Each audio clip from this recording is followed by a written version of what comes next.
PSG Fan TV, bonsoir à tous, bonsoir Miguel. Bonsoir Onip. Malheureusement, on se retrouve après une désillusion au final parce qu'on y a cru énormément à cette qualification. Qu'est-ce que tu peux en dire de ce match et de ce match retour au final où beaucoup, j'ai l'impression, le disent, on est passé à côté et qu'on n'a pas été présent dès l'entame de match.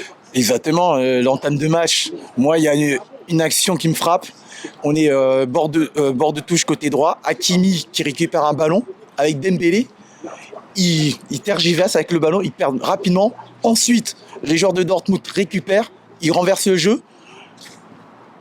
Dortmund récupère le ballon, coup franc pour Dortmund déjà. Déjà, tu leur donnes un peu de confiance, un mauvais signe. Et sur le coup franc, heureusement que le joueur de Dortmund est tout seul. C'est un prélude avant le fameux corner qu'on prend tout seul. Personne ne suit le joueur. S'il n'était pas hors jeu, il aurait marqué. Donc déjà, tu n'es pas concentré sur une phase arrêtée. On sait pertinemment que le Borussia Dortmund, c'est une de leurs forces. Et ils ont des tireurs. Alors malheureusement, on l'avait cité à plusieurs reprises, leur défaut des Parisiens. Et malheureusement, j'ai l'impression qu'on les a pratiquement tous vus ce soir. Ouais. C'était affolant. Comment on peut un petit peu juger le fait qu'on n'a pas réussi à mettre un pansement à ces défauts-là? Je vais te dire quelque chose. Tu te rappelles quand on s'est connus, tout le monde me disait oui, au Monstro, quand il va partir, Marquinhos, Kimpembe, tout ça vont être bon. Ce que vous comprenez pas, quand on avait au Monstro, on prenait très peu de buts sur coup de pied arrêté, quel que soit le gardien aligné. Quel que soit le gardien. Thiago Silva, sur des situations comme ça, avant que le corner soit tiré, il replaçait tout le monde. Il disait qui je prends qui, où tu te places, celui qui va être au premier poteau, celui qui va être au second poteau au cas où. Il y avait de la communication. Et à chaque fois, on était tranquille sur ces situations-là. Et à chaque corner, quel que soit le gardien, tout le monde va dire Donnarumma il sort pas. Même Tenas, que je me rappelle contre Clermont, il a failli me prendre un but. Il tire le corner, on est là. On saute pas. Comment tu peux défendre si tu ne sautes pas? En but, c'est Mats Hummels. Mats Hummels, vous vous rappelez, contre Varane, quart de finale de la Coupe du Monde, il marque de la tête. On sait très bien qu'il est excellent de la tête. Si tu ne sautes pas avec un joueur qui a un timing parfait, une lecture de trajectoire très bonne pour marquer, et il y a but. Et après, on se dit, c'est dommage, comment ça se fait qu'on prend un but sur coup de pied arrêté? Ça fait des années qu'on parle de ça. Mauvaise lecture de trajectoire de la ligne défensive. Toujours cette passivité sur ces situations-là. Déjà, la première action, comme je t'ai dit au début de la vidéo. Les passes en retrait qui nous ont. Évidemment. Alors que sur cette situation-là, je suis devant, je suis à Hauteuil.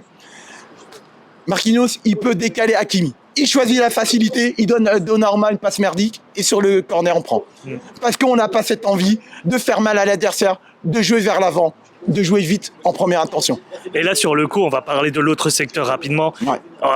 On était un peu dans nos certitudes quand même de marquer des buts pratiquement à tous les matchs. Là, sur le coup, double confrontation, 0 but marqué. Ouais. Comment on peut l'expliquer? Ouais, en plus, c'est incroyable parce que la saison dernière, contre le Bayern Munich, c'est le même scénario.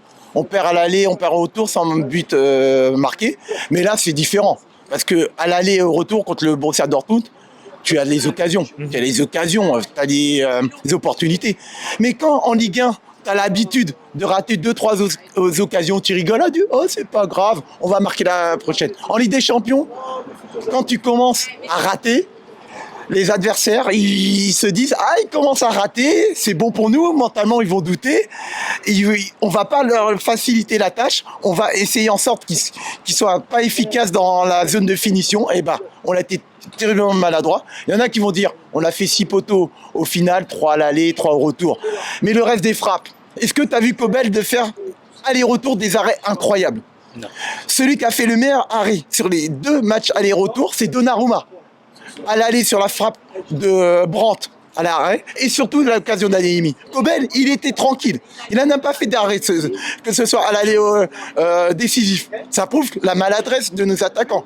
Mais comme on prend à la légère ces situations-là, c'est ce qu'on mérite. Ça, pour moi, c'est une leçon qu'on a pris. Une leçon d'efficacité, de détermination pour finir les actions. Quand tu n'es pas déterminé pour marquer des buts, tu ne marques pas.